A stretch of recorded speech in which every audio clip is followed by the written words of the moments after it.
Warrior. Warrior. You don't know my struggle.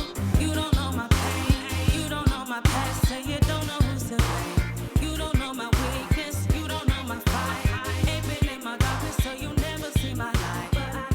I bleed red like you won't get no proof. 'Cause even if I'm losing, I will never be defeated. And even if I'm crying, I will never let you see it. So I'm laying out all of my weapons. What up, though? Welcome to the Fat Boy MMA podcast, where we talk about everything combat sports, but mainly MMA.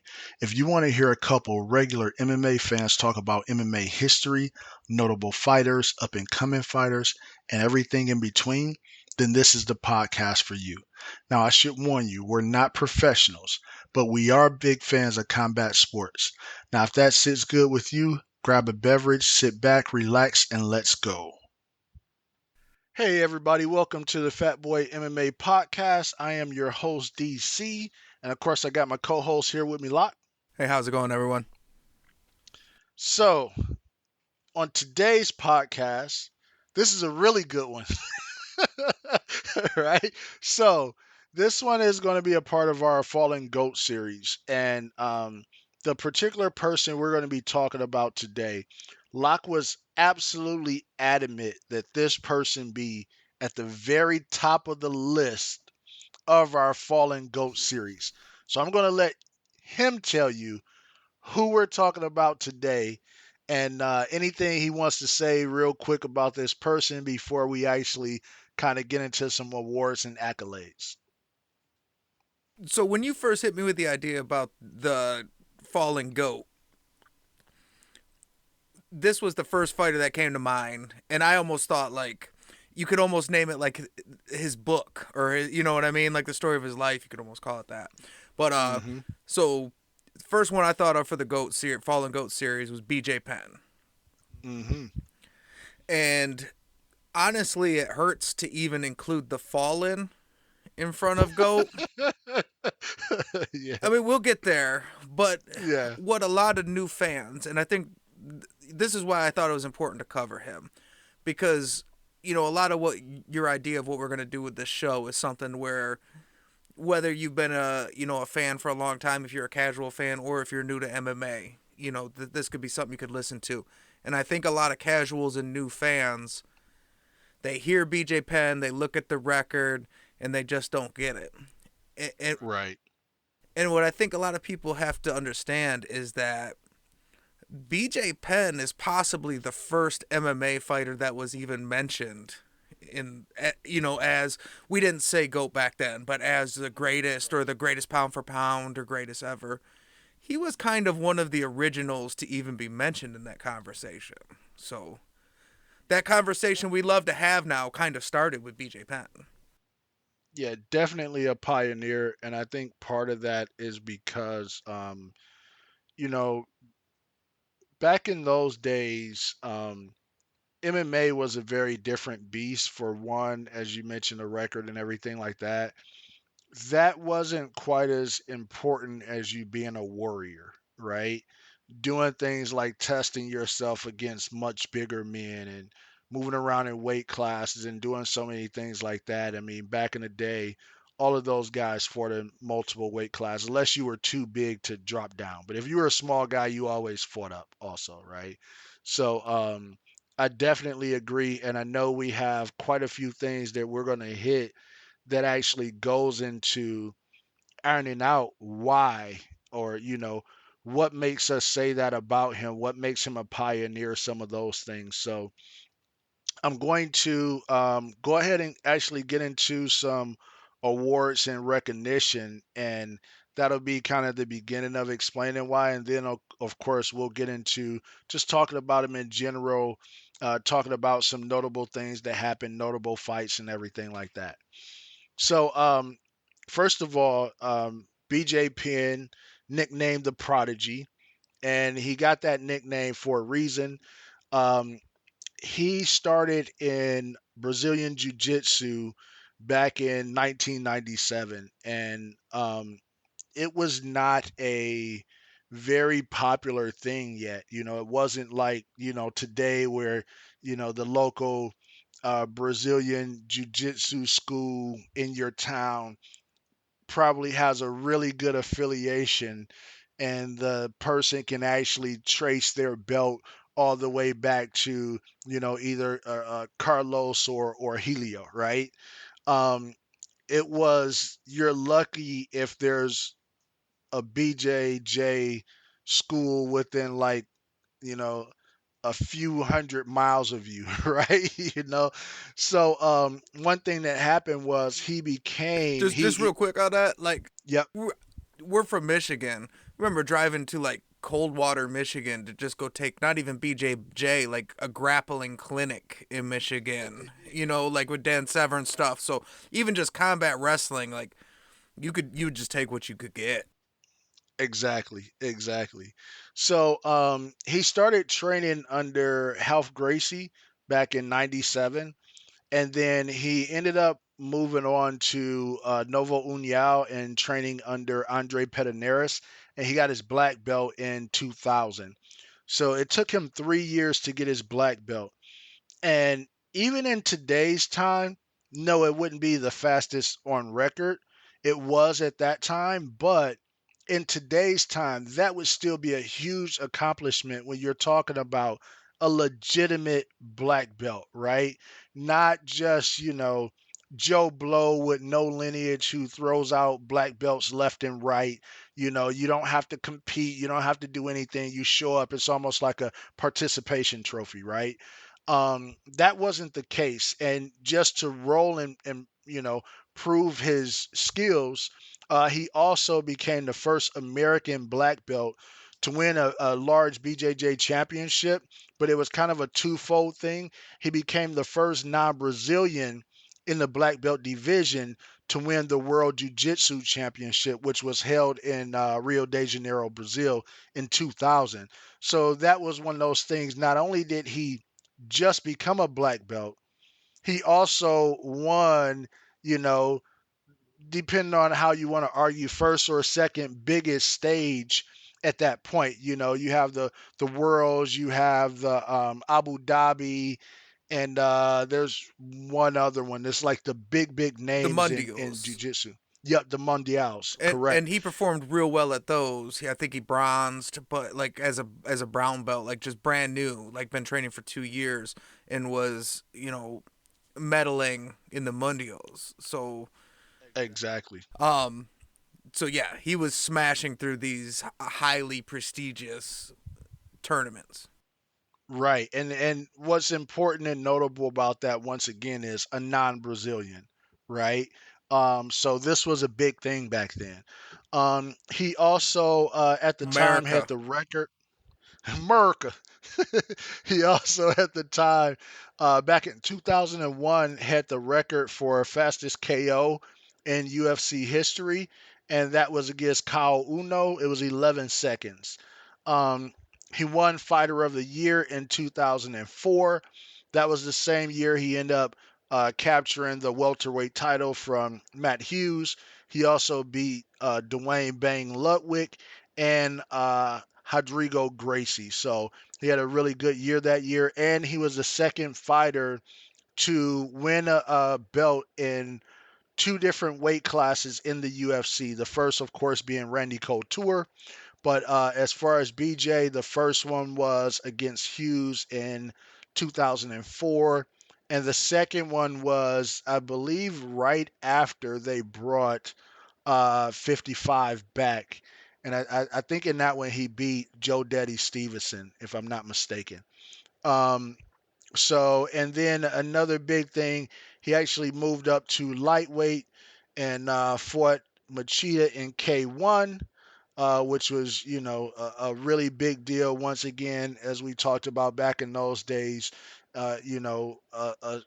smaller guys would move up all the time. BJ Penn is about 5'8". He's probably a true 55er. and Machida is like 6'1". He's definitely a true 205er. He can drop down to 85. He's somewhere between 85 and 205, but he's like a legit solid 205er. And especially, back then he was knocking heads off, and this was before he even went on to become the UFC light heavyweight champion. Um, and so that was a huge feat. And then one last thing that was really huge that was notable was he had another sub 30-second KO, and that one was of Matt Hughes in 2010. So In Detroit, I was just a, there. just a little bit about kind of what what in his career, some of the things that happened that kind of put him on a trajectory that would make him worthy of the name Prodigy, or the reason why we would talk about him as a goat, a person. And of course, this Fallen Goat series is about people that at different points in time were considered a goat, the goat, whatever. And as Locke mentioned, even if it wasn't going by that name, that title, the goat, saying that that person was the best, who could beat them? They're the best you've seen. They're the best of an era, whatever it is. And these are some of the things that kind of put us on that mark. So, from your standpoint, what's some of the other things, other notable things that kind of separates BJ Penn from the pack? Well, what I think is important to note that a lot of those things you mentioned, people, some of that we take for granted nowadays. Moving up or down a weight class, multiple, Hmm. champion in multiple divisions and stuff like that. But he was a pioneer to that stuff when it wasn't a thing. Yes. Um, and one of the things I did want to mention, I didn't want to interrupt while you're in the middle of running down the accolades, but he was the second guy to ever become a two division champ, and he probably should have been the first because he kind of got screwed in the first Jens Pulver fight. So that should have been Hmm. the lightweight champ, and then when he beat Hughes in 2004, that should have been the second, and he would have been the first one to do it. But I digress. I'm just saying. Listen, he got screwed in two title fights, but we'll get into the second one later. So go ahead. But another thing that BJ Penn is a pioneer of that is huge and it's important to fighters nowadays is he was one of the first people to tell the UFC, fuck off. I'll go fight where I want and I'm going to do my own thing and you're not going to control my career. Hmm. Yeah, one of the things, of course, as we know, part of him leaving originally was when that 55 division kind of was, going downhill. And I believe he left right before they got rid of it. He was either right before or right after. But he went on to fight in other organizations, and that's one of the ways he was able to fight a Machida. But yeah, it was one of those things where you want to be free, you want to fight the best guys and everything like that, and especially for the smaller guys. A lot of people may not know this, but uh, Japan was huge, and it wasn't clear cut the way it is today, where UFC is clearly number one. Back in these days, Pride was like a very formidable opponent to the UFC. And a lot of it's kind of bridges that came off of Pride, which I feel like K1 is one of those. Definitely. Um, and another thing that, one of the things that originally made me a BJ Penn fan, that is something that we take for granted now, is when he comes in and we hear he's coming, and you hear it's BJ Penn, he's the Prodigy, he's, this jiu-jitsu phenom, crazy leg dexterity, yeah, he's making Brazilians look silly. And then he comes in and he comes in with hands. I mean, his Hmm. first three fights were all finishes. The Kaluno at the time was the fastest one. And I was a huge fan of that because I grew up as a grappler, but um, I did anything I could. We pick up, um, karate lessons up at the community center or boxing lessons at the Y, just whatever we could, could learn. Hmm. And I loved seeing BJ Penn, which is something that Chuck also went on to do, is take a solid grappling base and build that around being able to grow as a striker, because Hmm. you don't have to be afraid of some of the things that some of these high level strikers have to worry about. You know, Yeah. look, we've seen now Style Bender is amazing and he could do crazy things, but he has to be Hmm. aware that you could take him down and finish him. Yeah. You know? Yeah, especially dealing with heavier opponents, and we saw that with him in the Jan fight, Yeah. and of course with BJ, it's the same thing. People were not just taking BJ down at 55. When he went to 70 and everything like that, it's bigger guys. You're dealing with a lot more. But to your point, even then, especially in the early days, he was able to use some of the dexterity of different things not to be held on the ground so that he could keep it standing and use his boxing. And it was a different type of grappling that people hadn't seen at the time. Hmm. Um, when you're looking at Matt Hughes, who's just shooting power doubles, and seeing BJ Penn bounce around on one leg like all across the cage, and Hmm. not be able to get taken down by, at that time, was one of the best wrestlers we'd seen out there. It was crazy to behold, but because he could do that, he could really loosen up with his hands, and that's Hmm. where he was able to get his real damage done. Because BJ grew up as a boxing fan. He patterned his boxing style after Mike Tyson. He's a Tyson fan. He Hmm. likes to get in close, throw like jabs and work the body, or not jabs, Hmm. he likes to throw hooks, get in tight, work the body and stuff like that. Hmm. But there had been a guy that had used to train jiu-jitsu that moved to Hawaii, and he was like putting out flyers looking for people to train jiu-jitsu with just because he was trying to get back at it. And BJ's dad was like, well, yeah, my son and his friends, they just box in the backyard all the time. They'd probably, Hmm. do that. And that's how he got introduced to jiu-jitsu, and he obviously excelled at it, but he technically comes from a boxing base anyways. Yeah. Plus, I mean, growing up in the 80s and 90s, I mean, there's only two fighters that you pretty much were a super fan of: Bruce Lee and Mike Tyson. That was it. Those were the two, right? And it's not that there were not other great people, but those were the names of the 80s and 90s, right? So yeah, it makes sense. And if you were a fighter, those were one of the two people that you were patterned after. And as you mentioned with him, his grappling and everything like that. One, the balance. He had crazy balance. So to your point, even going back to, so I became a fan. Actually, if you remember, I mentioned I didn't start watching the UFC until right around the time that Zuffa took over, around that 2002 type of time period.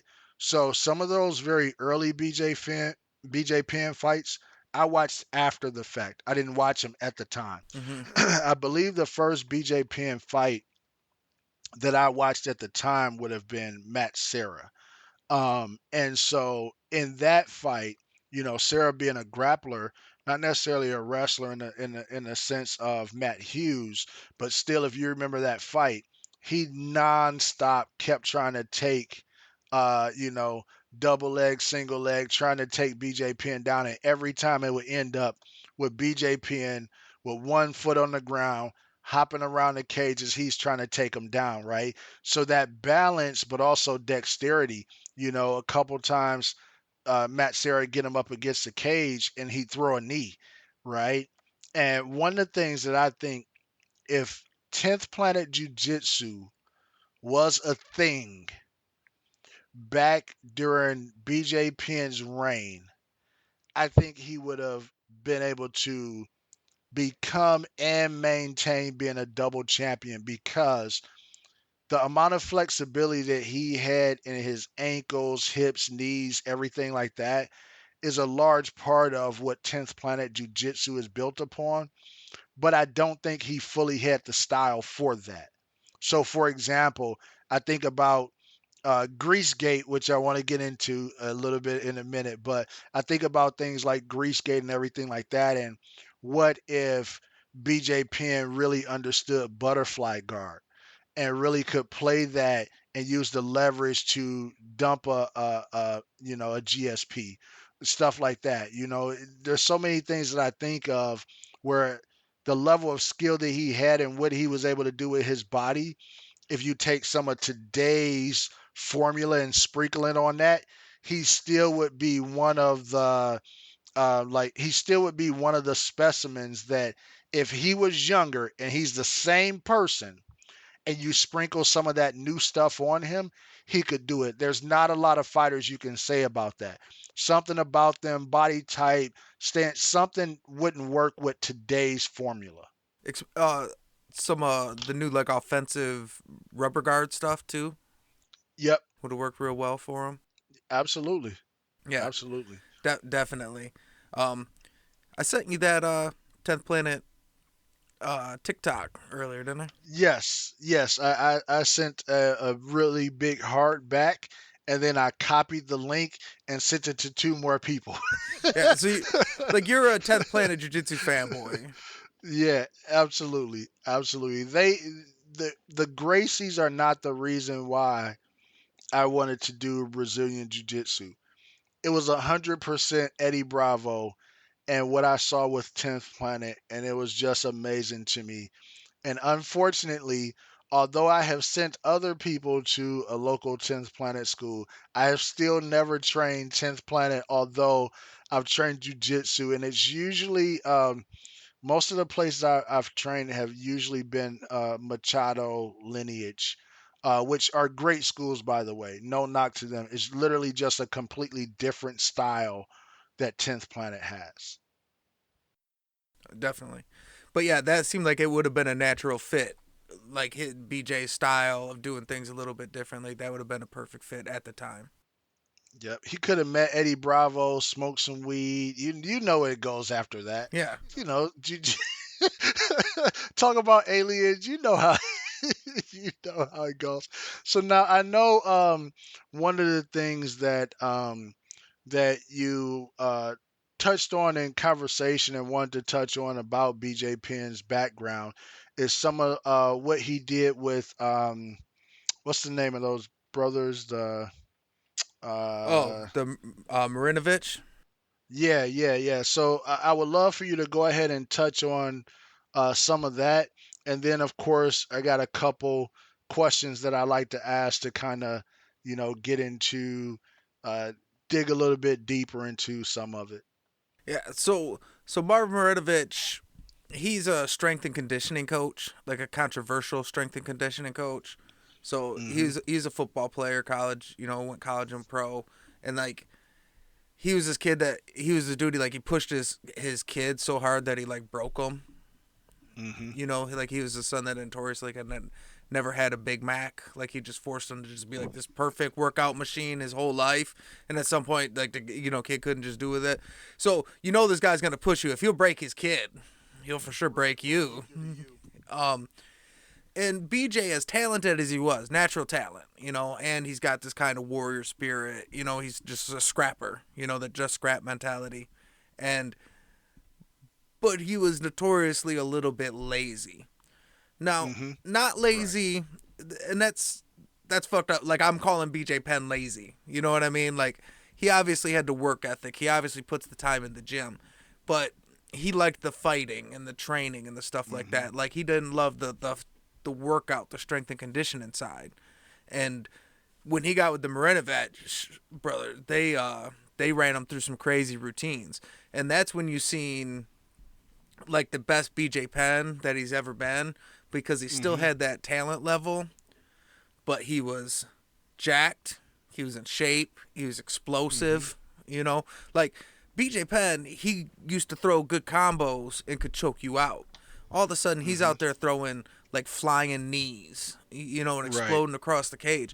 And he was never a juice guy. Like he was always that good. He just needed someone to bring, that out of him. But ultimately the problem, just like it would with everybody else, it worked him too hard, so we only worked with him for a couple fights. But it was two of the best fights BJ ever had. So it was the Kenny Florian fight and the Diego Hmm. Sanchez fights. Yeah, and he looked spectacular, especially the shape he came in was phenomenal for those fights. And to your point, and just to kind of touch further on what you were touching on by lazy or whatever, you have certain fighters, and it's usually very, very talented fighters, right? That they don't have to go all out in their training and everything like that to be at the top of the heap. And they usually hate training, meaning the strength and condition, everything like that. But if you're talking about just grappling, just boxing or whatever, going rounds, they'll do that. So one of my favorite boxers, James Toney, was well known for that. James Toney, and people may not understand this, especially if they didn't follow his career and watch him going all the way from middleweight to heavyweight. James Toney was one of the greatest, like, skilled, smarts, intelligent boxers that you would see in the ring with movement where he could just stand right in front of him, right in front of you with no foot movement almost, and you couldn't hit him and he would hit you and knock you out, right?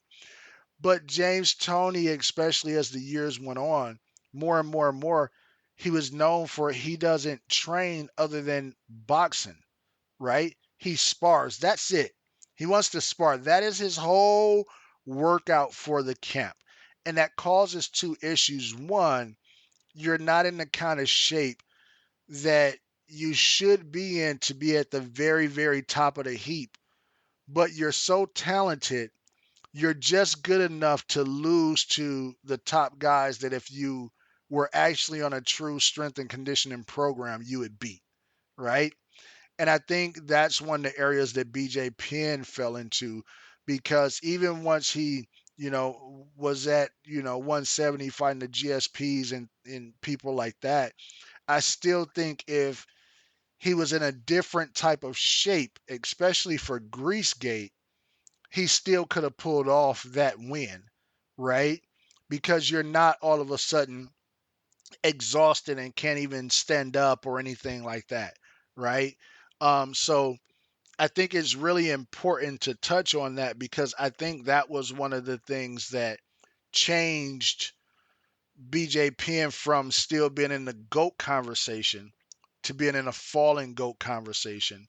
Because I think had he kept up that regiment, a lot of those losses that we see wouldn't be losses on his record. Because BJ Penn has always been a fighter. Hmm. He's not really an athlete. In those two fights, Hmm. when he was working with Meridovich, we seen what he could look like with both, you know. Right. But then you seen like he tried to work with Dolce and they butted heads. Like, he doesn't work well with, Yeah, I think Dolce's a different, Dolce's different too. For one, Dolce is one of those people that I like, and it, I kind of like and dislike at the same time. And I'm a Dolce fan, but he's one of those people that I do understand for some people how he can be hard to work with because it's this is what it is my way or no way. But if my system works, I also understand why he looks at it like that. And when you're trying to hold a record, right? They're trying to hold a record in fighting. He's trying to hold a record on the scale and what he can deliver to the scale in the ring. And when you start doing things outside of what I want you to do and my name on it, it hurts my product, right?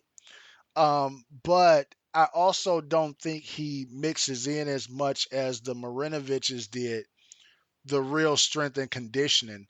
He's more the nutrition guy, right?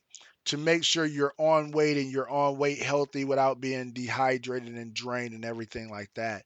And it sounded like to me they had something else going on behind the scenes and I've listened to the stories, but still seems like there was something else, whether directly or indirectly, going on behind the scenes.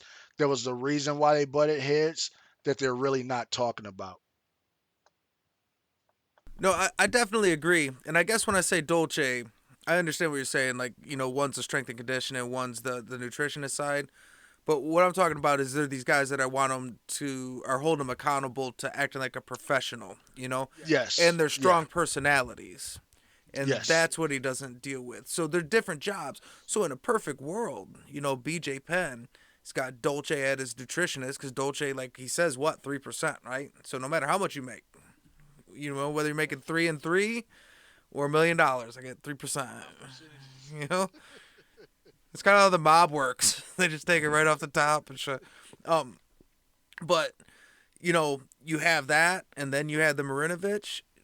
Who knows how good he ultimately could have been? Yeah, no, I totally agree there. And it it may be one of those things, how they say different cultures, the the lifestyle is different. Like I remember watching a YouTuber, and he was talking about moving from California to Arizona. And they're like, right by each other, right? And but he was talking about how different it was, and how California was really get up and go, and Arizona was really laid back, where certain things that were like a time of the essence thing from what the business he was doing, it wasn't like that when he went to Arizona. So part of what BJ Penn can be, Hawaii seems to be a very laid back, relaxed lifestyle, right? So it's very hard, and I think he almost needed to, for training camps, for every training camp, just leave Hawaii, right? Go, and this may be why he was doing good also when he was with Novo União. You go and you're up in Brazil, and you're at the training facility there, and it's a bunch of young killers coming up, and all they do, most of them are really really poor, and all they do is kind of train, recover, and eat. And there's not you're not out, although of course they're surfing in Brazil, but these guys that are trying to make it out, it's a different hunger that they have, right? Um, but I want to do one thing. I want to touch on some notable fights that he had, and then I want to ask you about your favorite BJ Penn fight. Um, so notable fights. Um, One of the notable fights he had very early on was fighting Den Thomas. It was his first fight. I'm a big Den Thomas fan. For people who don't know Den Thomas, he's actually still in the industry. He's a trainer, and he's also UFC commentator. He does like the in between analysis, kind of like what Letterman does in boxing. And he also, I believe, he's still on. What was that Dana White's Looking for a Fight? I think it was him, Matt Serra, and Den Thomas. But he was Tyron Woodley's one of his head coaches, until Tyron went over to boxing. So, but for people that don't know, he was actually a really good fighter back in the day for some of the smaller guys, 55. So when BJ Penn fought Den Thomas, BJ Penn was 1-0. I think this was his second fight. I'm sorry. BJ was 1-0. Den Thomas was 12-1. Mm-hmm. So that's huge. When BJ fought Kyle Uno, this is the one that we talked about that was that fastest knockout. He actually fought him twice, but BJ was 2-0. Kyle Uno was 13-4. Right? Understanding once again why this person would be a prodigy. You don't have people nowadays that come and have one fight coming to the UFC, and they're beating guys with 13, 14, 15 fights. He fought Matt Serra. I think they were pretty even. He was 4-1. Matt Serra was 6-1. Um, and Matt Serra, for a lot of people that don't know, was also a really good fighter, but he was a product of he had to fight at 170. That was the lowest weight class, and he's not a big guy at all. And I think a 55 or even a 45 would Well, have been he's much better for him. he's a very big guy now. You mean round, kind of like us. I should be But careful. I can see Matt Sarah somewhere. right, and He's we know he aware. would. He's aware. Yeah, we know he will fight a person talking junk on the internet. So then BJ Penn for Takanori Gomi. BJ was 5-1. Takanori Gomi was 14-1 and a huge name over in Japan. Um, fought Matt Hughes. This was the craziest, uh, difference in fights. BJ was 6-1. Matt Hughes was 35-3. Right. So that was a big one. I mentioned Dwayne Bain Ludwig earlier. BJ was 7-1. Dwayne Bain Ludwig was 10-2.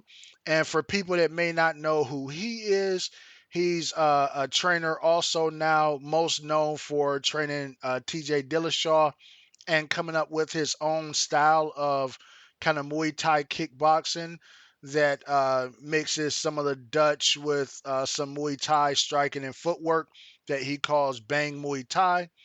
And when he was 8-1, he also fought Rodrigo Gracie, that was 5-0. So these are some of the notable fights. Now he had other fights with bigger names later that didn't, quite go his way.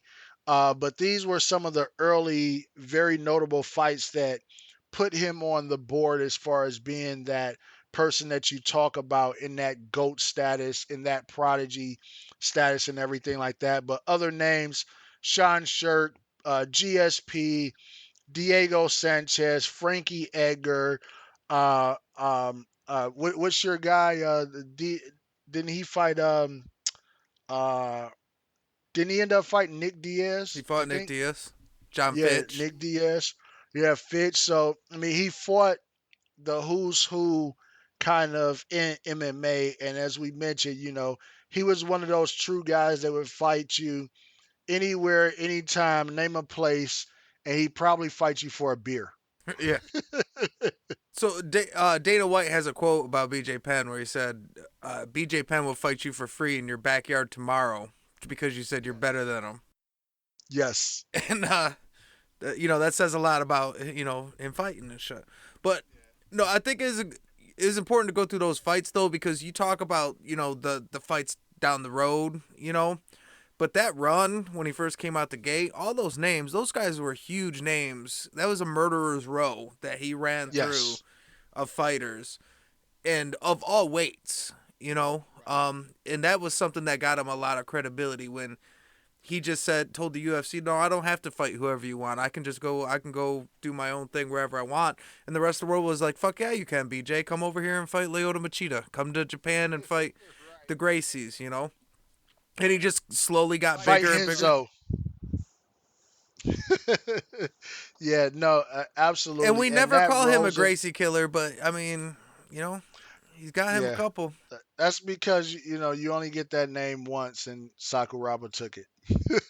But that rolls into the next thing, which is, you know, a two-part kind of question. Your favorite BJ Penn fight, but then also, even if it's not your favorite, one of the most notable fights or a particular fight that you want to speak on for some reason. Okay, so I guess probably my my favorite BJ Penn fight is probably the Joe Daddy fight.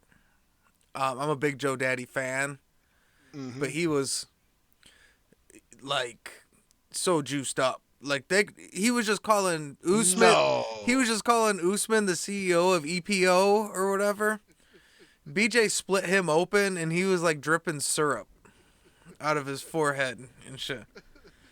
It was like someone opened a thing of maple, like thick Canadian maple syrup and shit. And Camera tricks. but that was they brought back the lightweight division, to the UFC. So that was, Yes. for the new title, which, as we Hmm. covered before, I'm a big fan of. I think it's possibly the best division of like all time, and that was kind of the bringing it back. So I'd say the Joe Daddy fight's probably my favorite fight. You know, the Kenny Flory and the Diego fights, they were dominant performances. Like I said, he looked great with the Meridovich, but I think that's the one. Same thing with Sean Shirk. It was those big muscle wrestlers. Watching BJ beat him up was pretty sweet. Shit. Yeah, Sean Shirk had, people talk about TRT Vitor. I don't think TRT Vitor had anything on a prime Sean Shirk. That is one of the most muscular physiques I've ever seen step in any kind of, you know, mixed martial arts ring. Like he was a specimen with a lot of supplements. So for me, I would say one of the two Matt Hughes fights. Well, he fought him three times. One of the two wins. Yeah. And it's mainly because I don't like Matt Hughes, right? And what's weird is I was a Matt Hughes fan all the way up until the Ultimate Fighter, and this is one of the things back in the day you really didn't get a glimpse into who or how these fighters were. Yeah, everybody was a little bit of an asshole in interviews, but it's the fight hype, right? But you didn't get it to understand who they really were. And once I saw Matt Hughes on the Ultimate Fighter, I really just didn't like him. I didn't know he was that big of a douche. Now, of course, it's sad what happened to him, and I know he still hasn't made a full recovery. And from what I watched most recently, he's probably recovered to the extent that he's going to recover. So, um, that's a very unfortunate situation. But I would be lying if I didn't say, I love seeing, BJ Penn knock Matt Hughes out in like, a minute in the first round or choking him out. Those were highlights of BJ Penn's career to me. Two very special fights. Well, I'm also a fan of BJ licking the fucking the blood off the gloves. That's a special kind of crazy. Um, but this run where he fought. So we seen he fought bigger dudes. He fought Rodrigo at middleweight and he fought Machida. But that was a chubby young Machida. But this draw he had with John Fitch. This is where the lack of the athletic commitment to it. He looked great against John Fitch and was beating him up, and then ultimately just was not big enough. And when John Fitch kept coming and kept wrestling, he was able to manhandle him. And that went on to happen against Nick and Rory. So he just was too small for 170. Like he would come out and beat the piss out of those guys, Mhm. but he just couldn't maintain that against this new breed of bigger dudes. Yeah, and that's what's important to note, the new 170, because it wasn't just small guys that was juiced up. It was legit bigger guys. Yeah. That's a part of the evolution that kind of happened in these weight classes. Um, but so that first GSP fight though, it's a split decision. That's a tough call. That's one of those fights that goes the other way. That's huge for BJ's career. Yeah, so I'm gonna touch on the John Fitch, and then I'll touch on that. But and once again, um, for people that may be newer listeners that may not even know who John Fitch is because he hasn't been in the UFC in quite a while, and I forget, I think he's over at World Series of Fighting or something like that. And a lot of especially newer MMA people, they pretty much only watch the UFC and maybe some Bellator, right? So John Fitch was really good. He was out of AKA. I'm not sure if he's still over there or not, but he was out of AKA, which at the time was a pretty big gym. Nowadays you would know that as the gym that Daniel Cormier and Khabib fought out of. But back when John Fitch was in his heyday, there was no Khabib or Daniel Cormier. They existed, but they were not the names of AKA. It was John Fitch. It was was the Fraggle Rock. They on the Ultimate Fighter they kept calling him Fraggle Rock. Koscheck. Yeah, Koscheck. It was of course the heavyweight champion Kane. It was All what's D1 his name? wrestlers. Yeah, it was what's his name? The 185 ended up losing to Weidman. I think took his title. Uh, I'll think of his name in a minute. The Luke. model What is it? guy. Luke Luke Rockhold. Yep, Rockhold. Luke Rockhold. Yeah, so these were kind of the names coming up back in those days at AKA. This was before the DCs and Khabibs, but huge gym, and he was, you know, probably the second biggest name in that gym, but also in the UFC he pretty me he pretty much beat everybody not named GSP, right? Up until that point of fighting BJ Penn, he was beating everybody. And if I'm not mistaken, he had two cracks at the title, but he couldn't get over that GSP hump. And of course, as we know, the story has it, after a loss and the end of his contract, they gave him the boot, letting him know that we'll just cut you and bring you back for less money because he didn't want to do something, that they wanted him to do. Now, these are his words, not mine, right? So, but just saying that to say, this was really big for BJ Penn to be at 170 and fighting a guy like this. And this isn't a small guy, 6 foot, a full 170 frame. And he was like a slimmer guy. He easily could have fought up at 185, right? So that's the type of person that at that point BJ Penn's going up against. And I totally agree on what you said about um, the first GSP fight. But more so than that one, split decision, definitely could have changed the trajectory of things. I'm more interested in the second fight, the Grease Gate, the one that changed the rules in the UFC forever. So, you want me to touch on that one first, or would you like to touch on him first? Because that's the one I want to talk about. Well, I mean, And let me say this: winning that one would have been a ridiculous. He would have also been on, looking at what played out.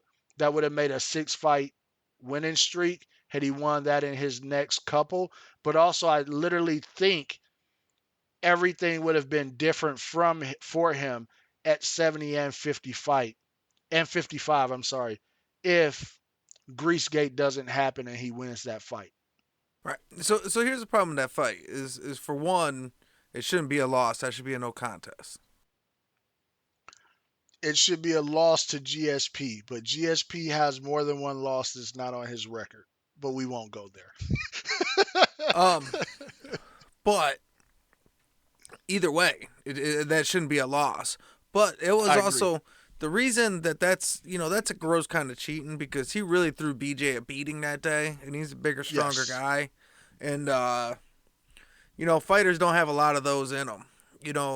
Like Regan threw in threw in the corner, the towel in the corner, and BJ's not that guy, and that's dirty. To cheat where you're really cheating and using it to punish someone. Which I mean, you're trying to win a fight. It is what it is. I mean, cheating is cheating, but yeah, he cheated and he really threw him a fucking beating, and that's a dirty trick, man. He was scared. Yeah. Yeah. And so, for the people that don't know what we're talking about, so back in the day in the UFC, your own corner would be able to grease your face and stuff like that the same way it is in boxing. But what happened was, because the first fight was so close. Now, of course, GSP argues he had nothing to do with this, didn't know, didn't understand what was going on. Believe him or don't believe him, what happened was GSP's corner, every time in between the corner, as they're wiping him down and everything like that, they're also rubbing grease on his body, Vaseline, whatever you want to call it, right? So now, as BJ Penn is getting into situations where he may want to grapple or grab GSP, he's just falling or sliding right off of him. He can't grab him. And the more he tries, it's wearing him down. He's getting more and more tired, and he's fighting a bigger, stronger guy. And obviously, based on this particular fight, grappling was a part of the game plan in this, but now all of a sudden you can't do it. And so what happened after this came out, they went back and looked at video. It was like, oh, yes, they did put grease on his body. What we see now in the UFC is you come to the box before you get into a cage, and it's a designated person that works for the UFC that's not a part of your camp that applies grease to your face and nowhere else. And only that cut man, even in between rounds or anything like that, can place anything on you. No one in your camp is allowed to use or have any kind of grease. So literally, this changed the rule in the UFC on to be something else. Yeah, fucking cheater. And that's why I have a hard time getting down with GSP because he made a living out of throwing my guys beatings, you know. Listen, I have a love hate relationship with GSP like most people. Okay, so I got about three more questions I want to run through before we uh kind of wrap this up. Okay. So first question is just in general, and I'll combine these two questions to make it easier. Just in general, what are your thoughts on his retirement, and did he hang him up too early, too late, or just on time? Well, is he officially retired? I know like the UFC He's cut him. never officially retired like a Gracie, Yeah. but for what we know, he hasn't fought since what, 2019? Yeah. So I say too late. And I was a guy that, I always said you got a right to fight. However, especially when you're BJ Penn, you earned it. So I was giving him, some wiggle room. And a lot of it was like, hey, why are you fighting Yair Rodriguez? Don't fight young, hungry dudes. But Yeah. when Ryan Hall tapped him out, Hmm. Quick. right? And I know, I mean, Ryan Hall's good. I'm not talking shit about Yeah. Ryan Hall, but I'm saying BJ's the tapper outer, not the tapper out E. So that was hard to deal with. It was just way too long. Like Dennis Seaver, they were throwing him a fight that he should win, and he lost that fight. You know, um, so he definitely, I think, hung him up too late. But I, Yeah. I, So I think he will always fight again. He'll be one of those guys that, like Gordie Howe, that fought like in every decade for like 7 decades or something. So I definitely think he should have hung him up earlier. And the only thing I can say is there's no time that he should lose to Clay Guida. Yeah. And I like Clay Guida. But when you're talking about skills and levels, BJ Penn and Clay Guida should be a nice amount of gap apart, right? Um, and to go out his last 10 fights, he went 1-8-1, right? So that tells you, and some of those, as you pointed out, were beatings. And as I've mentioned many times, and I don't know when this one will come out, but you'll hear this over and over from me. I love fights. I love watching fights. I love knockouts. I love submissions. I watch broken arms. I love all of that. What I don't like is fighters staying too long and taking beatings because all I think about, especially the great ones, all I think about is you should be able to live with all of your faculties to be able to talk to your grandkids and your great grandkids. And taking some of these beatings that you don't have to take is taking either years off of your life or quality years off of your life, right? And that's the only reason why I don't like seeing these guys, really get way past their prime and now they're really just taking beatings for what I feel like is no reason. No, I agree 100%. It's hard to watch. And I just credit to getting older because I used to not care about Hmm. that. But watching people get their head smashed in is something that I struggle to, Watching guys really Yeah. catch a beating. Yeah. So last question that I kind of have up here, specifically, and then if you have anything else that we didn't touch on, of course we can touch on that. But if there was one last fight offered to BJ before he retired, right, and he officially hung him up. This is the last BJ Penn fight you could watch. What fight would it be? Who would you see him fighting, or want to see him fighting? Man, I can't think of a single small guy that's fighting right now that Hmm. I could see him winning. You know, like I'm not It saying could be a retired guy. I'm not saying he can't. Beat any guy. I'm saying not the kind of guys I'd want him to watch fight. Um, Hmm. I would say if we could pull a guy out of retirement and we're gonna make it fair, I got two. Well, let me You see. can't say Matt Hughes because he can't walk or talk. I mean, he can, but you get what I'm saying. You're going He's not a full faculty. you're going to hell. You can't say No, I didn't mean it like that. that. Like he doesn't have full faculties, so we can't put him in there. How about Fireball Kid? Okay.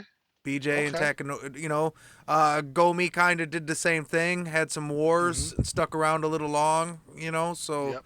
they're both in that range. Let me see. Mhm. As I look at Gomi stuff, he finished. Now, he won his last fight against Melvin Goulart, but, Mhm. he lost six in a row before that, Mhm. and 7 out of 8 or whatever. So, yeah, I would say the Fireball Kid and BJ Penn. We'll sell it on Triller or whatever. That's more of a Bellator move, I think, actually. Yeah, definitely That's is a a Bellator Bellator move. fight. Now, see, you went old, and I went old also. I think Jens Povert, and this is why I feel that in most of BJ's other fights, he fought a guy twice. Everything was very definitive, right? Hmm. But he's 1-1 against Jens, and you just can't leave it that way. So I figured they have to have a third fight and finally settle everything once and for all. And I believe Jens is somewhere out there still training, by the way. I'm sure. Well, he'll probably train forever. Like, Yeah, he's never retired. yeah, Never. yeah. Okay. So those were the questions that I had. I know kind of from the things that you were looking into for this. Did you have any other things that you wanted to throw out there and touch on before we wrapped it up? Yeah. So the Frankie Edgar fight, the first one. Yes. So that's still, we talked about the GSP fight, the Grease Gate, right? Yes. So he comes out, UFC rolls the lightweight division back out, and he looks great, right? Mhm. He's on that streak.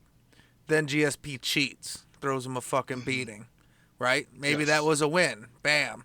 Then he comes back, two more title defenses, right? Mhm. Then he gets in this first Frankie Edgar fight. He looks like a world beater. Yes. That first Frankie Edgar fight is one of the worst decisions in the Mhm. history of the UFC, of MMA Mhm. ever. And I'm not saying because Frankie Edgar won. I can Mhm. see a scorecard where Frankie Edgar wins. I Mhm. don't have a problem with that. What I have a problem is how they came to it. So they came to a unanimous decision that he won. All three Mhm. fucking judges with three completely different cards and shit. And it was atrocious, man. Yeah, and I remember that. I remember being upset by that. I remember thinking that BJ won, and all I remembered was the next fight BJ's really going to show him. But the next fight was close. But I think somewhere between those two fights, uh, Frankie took what was left of BJ's soul. And I don't know if it was the movement. I don't know if he had his Danny Glover moment where he was just like, this little guy bouncing all around the cage, and he was just like, I'm too old for this shit. Like I don't know what it was, but and it's not that he didn't look good in that fight. You could tell something was different in my opinion. And at that point in time, he was never the same, BJ after that. Yeah. He definitely. Frankie Edgar won the second fight for sure. Hmm. He beat his ass, but fights we talk about this a lot, I think, in the GOAT series when you look back on records and stuff, and you never Hmm. know which fight is that fight at the time, because even when it happened to Chuck, you know what I mean? Hmm. Like, well, yeah, you get knocked out by Rampage, but you beat Vanderlei, you lose to Jardine, Hmm. but it's a close one. You think, and next thing you know, it falls apart. That's how that BJ is, like that Frankie Edgar. So GSP cheats, but then you Hmm. get a couple more wins. Yeah. And then Frankie Edgar, terrible judging, and then after that, that fight, that's not the fight that took his soul. Well, it kind of was. Like, the fighting was never the same. After that, he was never the same after that fight, but not because of the beating he took. He took the Right. beating in the next fight, but Hmm. like there was just Yeah. something where he just didn't have it no more and he was done because he never Yeah. looked the same after the first Frankie Edgar fight. But in so I looked at the fight metrics because I was thinking maybe I'm just fanboying on it. Hmm. But if you look at the fight metrics, BJ Penn outlanded Frankie Edgar 373 to 263 in the fight. Hmm. And he definitely landed the harder shots. Right, because that's his Frankie specialty. Edgar's Frankie Edgar's never been known for being a power puncher. He's a volume guy, and he catches you at angles. Right. And like in the first round, he outlanded him 94 to 34. Hmm. And in the second round, he outlanded him 110 to 28. Hmm. So one of the judges, Douglas Crosby, he Hmm. gave Frankie all 5 rounds. He scored it 50 to 45. All 5 rounds for Frankie. Now, like I said, you can come up with a fight card. The third and the fifth, Frankie might have had, and then the fourth one could go either way. So you could come up with a card where it says that, but Frankie just won every round. Get out of here, man. And that fight, like that was the last time I seen BJ Penn look good in a fight, and he got robbed of it. Now he doesn't look good in parking lot fights. We won't touch on that one. Yeah, but I think Frankie Edgar, I think he's a Italian kid from Jersey, right? Call him a kid now. He's not even a kid Yeah, he's anymore, probably but you get what 40. I'm saying. Yeah, exactly. But he probably made a couple phone calls, just like, hey, what we got to do. Hey, it's like, oh, we can make it happen. Something. But that was rough. And like I said, I could see you scoring Frankie winning that fight, but not 50 to 45. Yeah. No, I definitely can agree. And you never know when it's that fight for whatever reason where a person is just done, whether they decide in that fight or something happens afterwards. But that definitely seemed to be the series that did it for BJ Penn. But um, other than that, again, just to touch on some of what we talked about, early on, from being a Brazilian jiu-jitsu phenom to coming into MMA with a storm, blitzing guys that already had a lot of fights, big names, everything like that in MMA, winning the title, being the second person to win a title in two different weight classes, something that's still a big achievement that people, reach for today. To moving up and fighting big guys at light heavyweight, middleweight, pretty much would fight you anywhere. A lot of that is a part of what the reason why BJ Penn is in this conversation, and a lot of these things, especially kind of the mix between boxing and jujitsu. I think he pioneered. You had jujitsu guys with hands, but usually they only use one or the other. BJ Penn was one of the first guys in mixed martial arts to really put it together, and to your point, Locke, really use his jujitsu and his dexterity also to keep the fight on the feet so he can knock you out. But then if he needed to, he could take you to the ground. So this is the reason why, these are some of the reasons why BJ Penn was in this conversation. And if you haven't watched some of those early fights, you should go back YouTube, Fight Pass, wherever you got to go and watch some of those early BJ Penn fights. Any last words from you, Locke? Yeah. So yeah, I think BJ Penn is the original. He's like the OG of Fallen Goats, but legitimately, he was one of the first people where we could start having that conversation, a pound for pound great. Yeah, And in my world, he knocks out Matt Hughes in Detroit at the Palace. I was there. It's in Pontiac, hmm, whatever. And yeah, same thing. same thing, whatever. For everybody that's not in Michigan, it's Detroit. It's the same thing. And then he retires. 16-7-1, and he retires. And then the next debacle, the next 7 losses, the Yeah, don't 7 and happen. 1 never happened. Never happened. Yeah, if that happened, this would be a much different conversation. Yes. And I think you would have more people still even putting BJ in the GOAT conversation. Right, because then you start arguing this grease gate and the split Yep, decisions, and all of a sudden that becomes a way exactly. bigger factor into the conversation. Exactly. Just touching on that specifically, you're talking about turning around possibly Frankie Edgar fight. GSP, won a split decision, so we know that can go either way. But just if we take out the grease gate, right? We take those two out. Those are huge for what becomes the span of what he's able to do. And you only have a couple losses in there, and one of those being a big guy like Machida. So talking about a whole different landscape. Yep, that's my world. All right, y'all. Well, that wraps up another Fat Boy MMA podcast. Come back and listen later.